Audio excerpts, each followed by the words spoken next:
Well, today I want to address the epidemics of obesity, type 2 diabetes, and Alzheimer's disease. There's epidemics of many diseases, but these three are really going off the roof. We're talking about type 2 diabetes. UCLA, University of California, Los Angeles, in March of 2016, said that 55% of all adults in California either have type 2 diabetes or prediabetes. Alzheimer's disease did not exist 47 years ago, even by another name. Today it's the number 4 killer of adults in America over the age of 65. Okay? Obesity, we're the number 1 obese nation in the world. And we've been exercising and following the eat less and exercise more theory for 125 years. So what's going on here? Well, once you get a hold of the books Epigenetics, The Death of the Genetic Theory of Disease Transmission, the book Dead Doctors Don't Lie, there is a CD, a DVD, and the book, of course, Epigenetics. There's the book, and there is the CD called Public Enemy Number 1, and the DVD called Somebody Needs to Go to Jail. And Hell's Kitchen, the subtitle in the book Hell's Kitchen, is the cause, prevention, and cure of obesity. The cause, prevention, and cure of obesity. It also discusses type 2 diabetes and the metabolic syndrome. And when you buy the book Hell's Kitchen from your Youngevity associate, ask for a free copy of the CD by the same title, Hell's Kitchen. So what's going on here? Well, the reason why there's epidemics of obesity, type 2 diabetes, and Alzheimer's disease is the nutrients necessary to prevent and reverse these diseases are either no longer in your food, or the medical system has driven you to avoid eating foods that have these nutrients in them. Okay? So neither way, you are just out of luck here, okay? So you need to read, listen, and watch, get the information, save yourself, save your families, and save your church families, save your neighborhoods, your workmates. And we can do it, but you have to stop listening to doctors. Doctors have a place. It's usually in the emergency room. Okay, you get run over by a truck and you're bleeding internally, you want to go to a doctor. When you have obesity, when you have type 2 diabetes, we're not looking for gastric bypass. That never works out well over time. Okay? Type 2 diabetes, you get gangrene in your feet. They cut your feet off. You go blind. You get cardiovascular complications. Oh, that's really been working. And Alzheimer's disease, the only major thing that's happened since Alzheimer's disease appeared on the scene, medical doctors began buying up all the nursing homes that people with Alzheimer's disease spends their last months or years of their life. Okay, so the doctors want to get you from cradle to nursing home. It's no longer cradle to grave because they can make you live a couple of more months on IVs in a nursing home, right? So get a hold of the book Epigenetics, The Death of the Genetic Theory of Disease Transmission, the CD called Public Enemy Number 1, the DVD called Somebody Needs to Go to Jail, Dead Doctors Don't Lie, the book, the CD, and the DVD, and Hell's Kitchen, the book, and the CD. Now, all of these are nutritional deficiencies. Obesity, there's a certain class of nutrients, any one of which, if you're deficient in them, you're going to gain weight and become obese. There's 3 of them in that class of nutrients. If you're deficient in any one of those, and certainly 2 of the 3, all 3 of the 3, you're going to be a 600-pound, 800-pound, 1,200-pound person. And then type 2 diabetes, we've known for 85 years a deficiency of a single nutrient, and it's just a crime that doctors want you to think is genetic. And then, of course, Alzheimer's disease has nothing to do with genetics. It'll be familial because everybody goes to the same doctor, that family, and they're telling you to avoid certain things like, we're talking about cholesterol. Cholesterol deficiency causes Alzheimer's disease, causes ED, erectile dysfunction, causes low testosterone, causes menopause at age 35 instead of 65. So think about it. Between testosterone patches, Viagra and Cialis, Premarin and other estrogen products, adrenal products, and then, of course, the drugs for dementia and Alzheimer's disease and nursing homes, the pharmaceutical industry and the doctors clean up on these diseases that they have created by having you not only avoid cholesterol in your food, so you're going to be eating, instead of cream, you'll be having olive oil and coconut oil. Instead of butter, you'll have margarine, right? And instead of meat and fish, and eggs, you'll have tofu. And, of course, there's the biggie, statin drugs, lower your cholesterol. You're going to get all these diseases, and you just have to point your finger at the medical profession and the pharmaceutical industry as really the root causes of these diseases. They're all physician-caused diseases.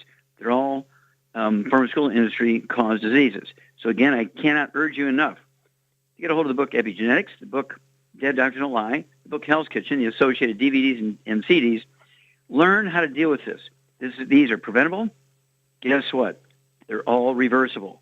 It's magic. Well, my doctor says you can't reverse Alzheimer's disease. Well, their theory was it was caused by aluminum consumption or contact. Remember the underarm deodorant thing? And, of course, Revereware moved out of the country because everybody freaked out about aluminum pots and pans, lost 10,000 jobs there. And, of course, it turns out that Alzheimer's disease is caused by a deficiency of cholesterol.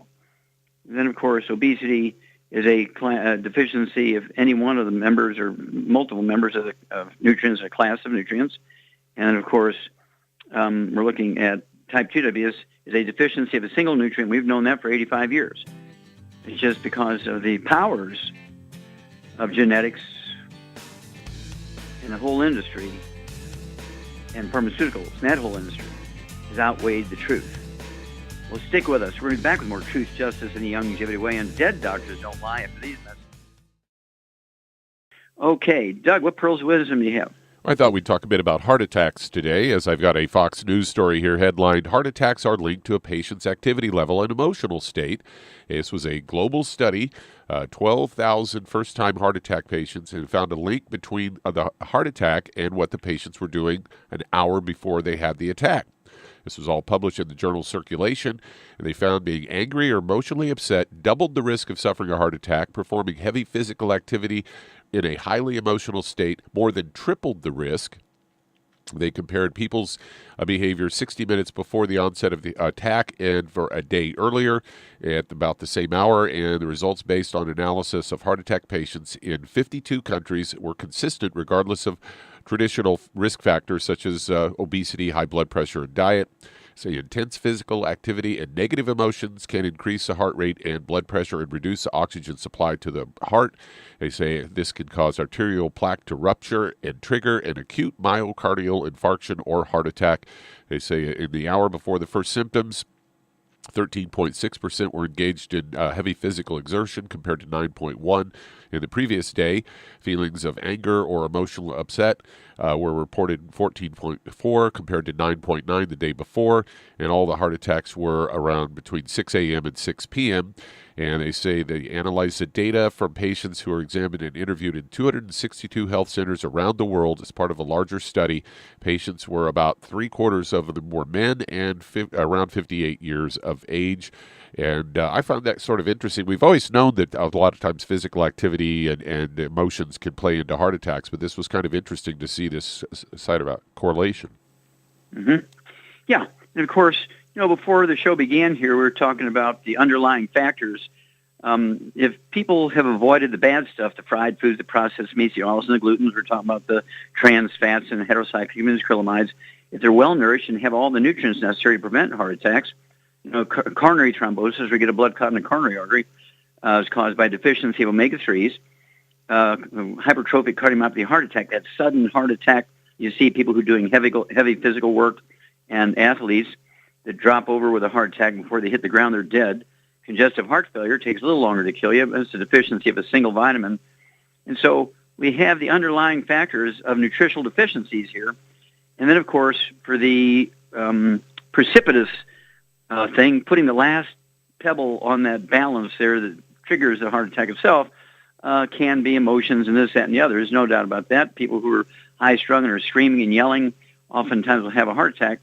But when you look at them in their history, they've shown deficiencies of these nutrients for certainly weeks or months or years before they actually had a heart attack.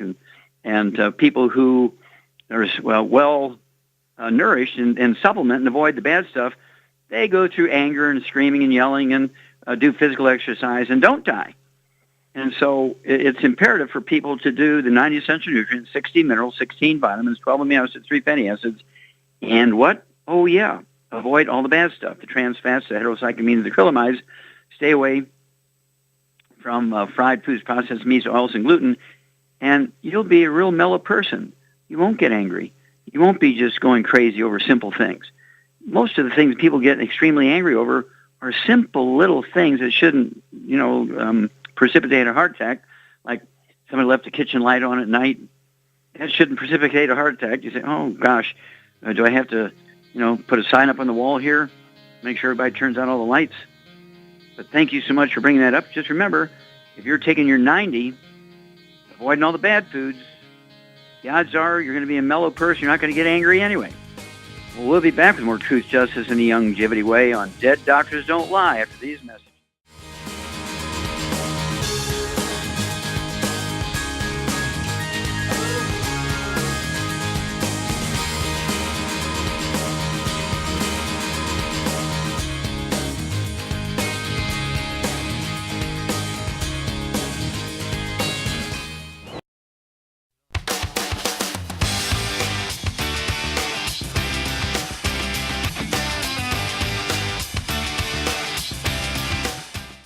Okay, Doug, let's go to callers.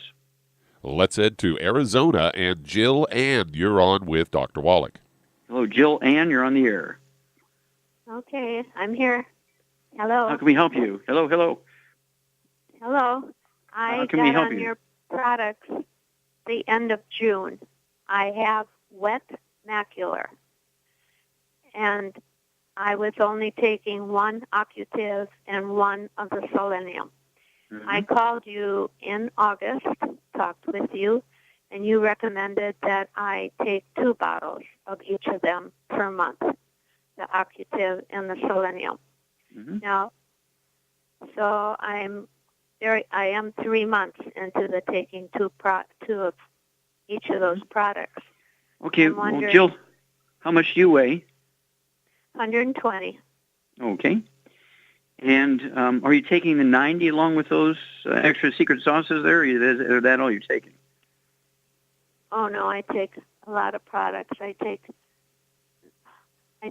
your whole program, the tangy tangerine, the Bola. Okay, so you're taking everything. you're taking the 90 cents of nutrients. Okay? And for wet macular degeneration, there's 2 things you have to do. Dry macular degeneration, there's 2 things you have to do. Number 1, it's imperative you avoid all the bad stuff which causes the free radical damage, okay, to the retina of the eye. And it's sort of like getting liver spots and age spots in the retina of your eye.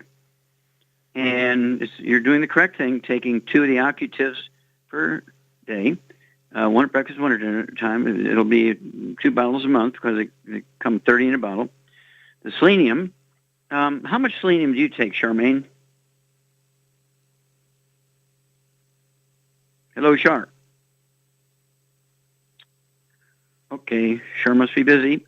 So I'll say that 120 pounds, you're about the same size as Char. No, she takes 3 of the selenium twice a day, 3 at breakfast, 3 at dinner time, or you could say 2 for breakfast, 2 for lunch, 2 for dinner. And it's imperative that you stay away from the bad stuff, fried foods, processed meats, oils, and gluten. That means everybody in the house, the dog, the cat, the bird, the fish, spouse, partner, renter, mother-in-law, everybody's got to be gluten-free. And then to maximize your absorption. And then I would also use what we call the immortalium. You might throw the immortalium in. This would be to encourage stem cell function for existing stem cells in the retina of the eye. Every tissue has stem cells, and they're not autonomous. The medical doctors think they're autonomous, but they're not autonomous. They need raw material. So I'd go ahead with the 2 of those immortalium at breakfast, 2 at dinner times, 1 bottle a month. And then give us a call. Don't wait too long. Call us in 2 weeks and 4 weeks and 6 weeks. We'll walk you through this, Joanne. We'll be back after these messages. Okay, Doug, let's go to callers. Let's head to Sydney, Australia, and Malan, you're on with Dr. Wallach.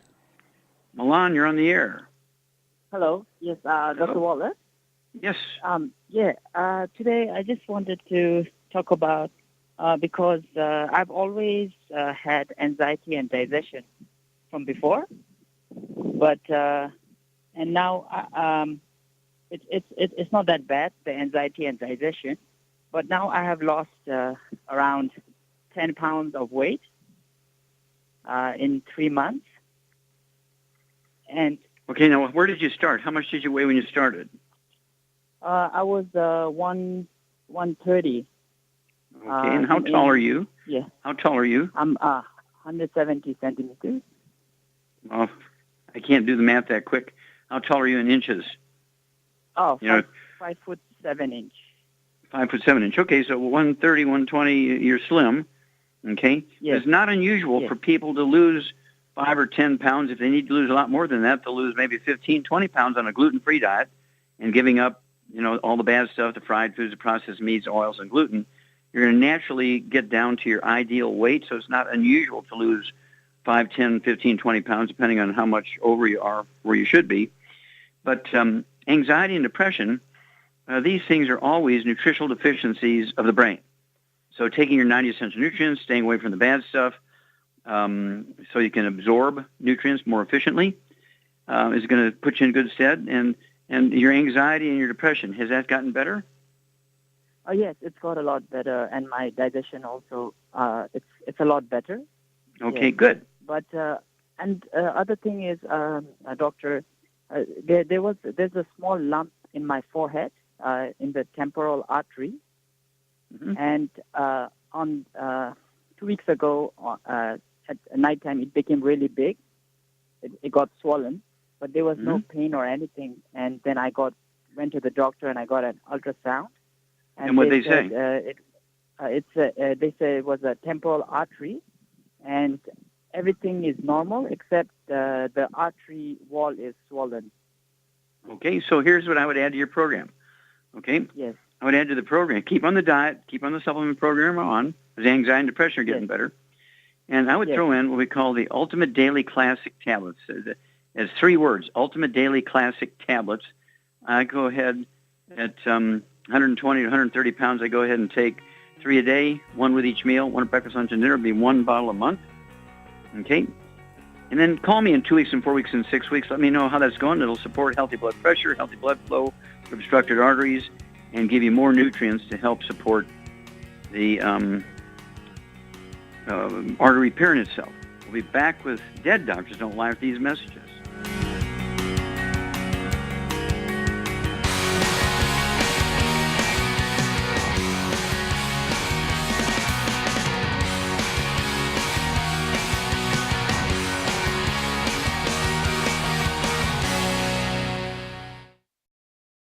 Let's head to Florida. And Shirley, you're on with Dr. Wallach.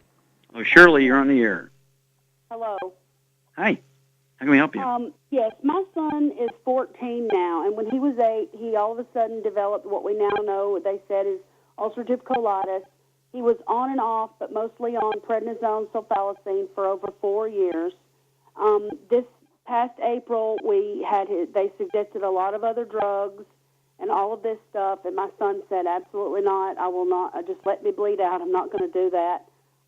Look at me, well, what the drugs have done to me so far. So basically, we had the colon removed and a J pouch created, and he has a 2-inch rectal cuff left, and he had his bag taken down July 27th of this year, and he's pooping like a normal person. We have him on Cipro, they said, for prevention of pouchitis. We have him on Zoloft for OCD, and that's another step. Please help me what I can do to get rid of that soon. Okay, very good. How much does your son weigh? Right now he weighs 96 pounds. He's also on a BSL-3 probiotic, and we can give him organic psyllium seed powder. Okay, that's enough. I have to ask you, did he have asthma as a kid, or skin problems, dry skin, eczema, psoriasis, rosacea? Never anything, probably 3 colds in his whole life. Okay. Does he have any brothers and sisters? Yes, sir, and they've not had any problems either of any kind. Nothing? Nothing. You want to check and see how long they're taking in the bathroom to go to the bathroom. They're slightly constipated or have soft stools. That'd be very interesting. Do they get colds every winter time? I need to know that. Also, do you have any health problems? I'm sorry? Do you Shirley have any health problems? Yes, I'm 250 pounds. I understand now that that's a deficiency. I don't have any that I've been diagnosed or treated for. Of course, we try to stay away from the doctors as much as we can. So did you have a history? Do you have any history of respiratory problems or bowel problems or skin problems? No, sir. Okay. Well, guess what? You've passed on gluten intolerance to your son and all your other children. If they don't show it now, they will in the next couple of years. And the reason why how tall are you, Shirley? I'm about 5'6". Yeah, 5'6", I'd like to see you weigh 145, 150, so you're about 100 pounds overweight for your height.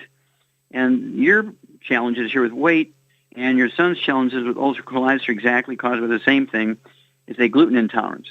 Think about your brothers and sisters, your own mom, and your nieces and nephews from your sisters, if you have any sisters. They're all going to have the same problems.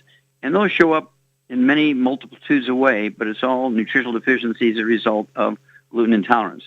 And it was really a shame that your son had to go through all that because of the ignorance of the doctors. You may have gone to the best doctors in the world according to their nurses, according to themselves, but guess what? They failed you terribly. It led to all that surgery, all the drugs, all the misery and so forth your son went through, and he was so miserable, he's saying, I'd rather bleed out than take any more of those drugs. Okay? And so these doctors really should pay the price for this. And, of course, unfortunately, they won't. They won't even get an OSHA ticket. So what we need to do is yourself, anybody else in the household, dad, partner, renter, grandma, mother-in-law, dog, cat, bird, fish, everybody's got to be gluten-free to prevent cross-contamination of food preparation surfaces, the laundry, the couch where everybody watches TV, the beds where people sleep together. He's got to be gluten-free. Otherwise, the ulcerative colitis will be the least of his worries. Okay? And we also want to maximize his absorption. Then at 96 pounds, I would go ahead and have him take one healthy brain and heart pack per month, divide it in half except for the selenium, get another bottle of selenium so you can take a total of 6 a day, 2 at breakfast, 2 at lunch, 2 at dinner, or 3 at breakfast, 3 at dinner. Everything else divide in half, have it at breakfast, have it at dinner time. I would also have him take the ultimate enzymes. He can take one of those 2 to 5 minutes before each meal, a couple ounces of water. I'd also have him take the root beer belly and or the triple treat chocolate that has the probiotics in it. And the root beer belly comes in a little pouch. It tastes very good. Little bitty kids will take it, but it has all the natural bugs that will help displace the bad bugs. And this is really, really sad that he's had to undergo all that surgery and been on all these drugs and be miserable all these years. It's totally unnecessary, and the doctor should be held responsible for this. Okay? But he'll do well in this program. No fried foods, no processed meats, no oils, no gluten, no wheat, bread, rye, and oats, and absolutely he needs the 90 essential nutrients. And let's see here. It won't hurt for him also to get the immortalium. He could take 2 of those tablets twice a day. It'd be 1 bottle a month of the immortalium. And they nudge stem cells to make whatever tissue they're in, including the intestines and liver and so forth, and pancreas. And then also the immortalium tablets also encourage the tissues to make more stem cells so they can work faster to support maintenance repair of whatever tissues are deficient there. Yourself, 250 pounds, I'd have you take 2 healthy brain and heart packs per month. You need to be on the same exact diet as your son. You need to be on 2 healthy brain and heart packs per month. I'd throw in the Rev, R-E-V. Get yourself 2 bottles of those per month, or dropper bottles. Take a dropper full under your tongue 30 minutes for each meal. Take a second dropper full 15 minutes for each meal. And then let them absorb through the oral tissues. Don't swallow them. Won't hurt you if you swallow them. But you won't get the maximum benefit. And call me in 2 weeks. Let me know your weight and blood pressure if you're dealing with that, or your blood sugar. Let me know how your son's doing in 2 weeks and 4 weeks and 6 weeks. You and your son both are going to be really blessed by wonderful things by doing this program. Okay, Doug, let's go to callers. All right, let's head to Illinois. And Dave, you're on with Dr. Wallach. So, Dave, you're on the air. Yes, doctor. It's always a pleasure talking to you, sir. Thank you, sir. How can we help you? I have a gentleman, sir, 50 years old, 156 pounds, and 5'4". He went through surgery. They removed part of his stomach and also part of his esophagus due to hiatal hernia, and he's bound to go to another surgery, sir. I recommended the digestion pack and stay away from the bad foods, but is there anything else I can suggest, sir? Yes. What I would do is put the feet of his bed on a 2x4 so his head is 2 inches higher than his feet when he sleeps. That's going to pull the fat and all the other stuff in his belly cavity that may be getting up into his chest or a little defect in the diaphragm, unless they repaired that defect. But still the pressure, you want that. See, I think they misdiagnosed him if he's still having problems after all that surgery. And so you're exactly right. He needs the 90 essential nutrients, and it wouldn't hurt to get the root beer belly and the ultimate enzymes, but he also needs to have his head 2 inches above his feet, so during the night, everything in his belly cavity are pulled away from that diaphragm, take the pressure off, That's going to help him enormously. Good job, Dave. Let me hear from you in 2 weeks and 4 weeks and 6 weeks on this fellow, and we'll walk you guys through this. We'll be back with Dead Doctors Don't Lie after these messages.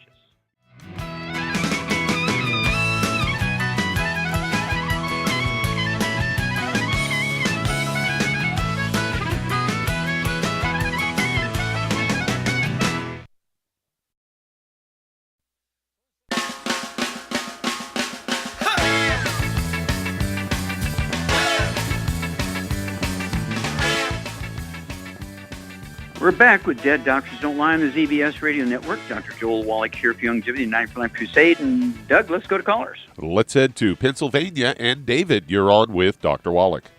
Hello, David, you're on the air. Hello there, Dr. Wallach. Yes, sir. How can we help you?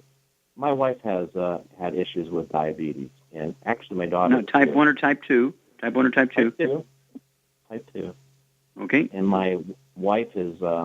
she's lost a lot of weight. She's, looking pretty good. But my daughter actually has actually, she doesn't have to be on her diabetes medicine at all. Her blood sugar is excellent, but her weight's still heavy. Okay, so your daughter also has type 2 diabetes. Yeah, she was diagnosed, but about a year ago, she was prayed for, and she hasn't had any issues as far as her blood sugar. Her blood sugar's been, right around 100. Now, how much does your wife weigh? My wife weighs 130, and she's 5'3". Okay, that's about right. And how much does your daughter weigh? I'm thinking that she's about 170, and she's 170. 5'4". Yeah. I'm sorry. How tall is she? She's 5'3" too. Okay, so I would say she's about 30 pounds overweight. All right. So what I would do is give both of them the same exact stuff, but your wife's going to take half as much as your daughter. Okay. And you're going to have to kind of be simpatico here and do some of the same dietary changes. And everybody needs to get off of the fried foods, processed meats, oils, gluten, and sugar. That means fruit and juices. You can get everything you need from fruit and juices, from steamed vegetables with butter on it, without the messing around with the sugar part. So by no oils, I mean no microwave popcorn, no theater popcorn, no olive oil, coconut oil, margarines, mayonnaise, cooking oils, and then no gluten, no wheat, barley, rye, and oats to maximize absorption. And again, your wife's going to take one of these things per month, and your daughter's going to take two until she gets down to about the same weight as your wife. So I'll give you one, and you can just double this for the daughter. Okay, so your wife should take one Healthy Brain and Heart pack per month. I would throw in 2 bottles of Sweeties, okay, and there would be 3 of the Sweeties at breakfast and dinner. In the Healthy Brain and Heart pack, a half a dose of everything at breakfast, half a dose of everything at dinner time. Your daughter's going to have 2 Healthy Brain and Heart packs per month and 3 bottles of Sweeties, so she could take 3 at breakfast, 3 at lunch, 3 at dinner, okay, and take their fasting blood sugar. If your daughter's off of medication, that's a good thing, but she still needs this stuff. And if she's managing her diet good, well, but she still has the weight challenge. And your wife, she needs to make sure she's getting these nutrients because they're not in the food anymore. That's the problem when you have type 2 diabetes. And, of course, she can take her fasting blood sugar before she medicates herself. And as her blood sugar goes down, down, down, which it will, if she's on a gluten-free diet and no sugar and none of the other bad stuff, no gluten, what's going to happen is her blood sugar will go down or just regularly, and so she'll be able to reduce the medication until she's got her blood sugar below 100 for 2 or 3 weeks without medication. Then she's an ex-diabetic. And, of course, they all need to say, people always say, well, how long do I have to stay on this stuff? Well, as long as you have oxygen, because the food in your area doesn't apparently have enough of these nutrients in them, or maybe not at all. And if you every once in a while get some imported food from other states or something like that, or neighboring counties, you might get a little bit of something, but not consistency. And that's why they have type 2 diabetes. It's not a genetic thing. And so it's imperative that they stay on this. It wouldn't hurt for you guys to get that book, Epigenetics, and the book, Hell's Kitchen, so you can understand type 2 diabetes very well. And you'll just shake your head and say, man, how did the doctors miss it this badly? Because it is so simple. It's been a known single nutrient deficiency for 85 years, but the power of the genetics community overwhelmed the truth. Well, thank you, everybody. Great questions and testimonies today. Thank you so much. Shar, she tried here. We were way up in the mountains, and her phone failed us. Thank you so much to Doug and Sam. Superlative job, as usual. God bless each and every one of you. God bless our troops. God bless our Navy SEALs. And God bless America.